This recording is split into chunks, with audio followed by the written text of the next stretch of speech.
আসসালামু ওয়ালাইকুম আসসালাম। আদব কায়দা তো শিখছো ভালোই, খারাপ না। কইতে গেলে? আঙ্কেল একটু বাইরে গেছিলাম। বাসায় ঢুকতেছো? জি তোমার ভাই কি অফিসে না বাসায়? আঙ্কেল, এখন যে সময় তাতে তো ভাইয়া অফিসে থাকার কথা। আচ্ছা, তোমার এই অভ্যাসটা বদলাইবে না? কথায় কথায় বেদবি। আমি তোমারে জিজ্ঞেস করছি তোমার ভাই অফিসে না বাসায়? গড়ি দেখে ওই টাইমটাই অফিসে তো থাকারই কথা।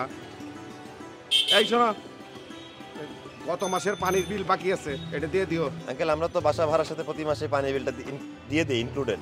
এটা ইনক্লুডেড? হ্যাঁ, পানি যে নিচে থেকে উপরে উঠায়, ও আসা যে পানি দেয়, আমারে কি হাকুললে পানি দেয়, মাগনা দেয়? পানিটা নিচে আহে, জমা হয়, মোটর চলে, মোটর ক্ষয় হয়, কারেন্ট বিল দেই, তারপরে পানি উপরে আহে, তারপরে পানি খরচ করো। এই বিল কি আমার বাপে দিব না তোমার বাপে দিব? আঙ্কেল, কিছু মনে না করলে একটা কথা বলবো, মানে বাবা নিয়ে কথা বলেন না। তোমার কথার স্টাইলে তোমার কারণে আমি বাপ নিয়ে কথা কইবে লাগছি, ঠিক আছে? পানির বিলটা পাঠাই দিবে, আমি রসিদ পাঠাই দেবো, মন থাকবো? ঠিক আছে আঙ্কেল। যাও, দরজা লাগাই যাও।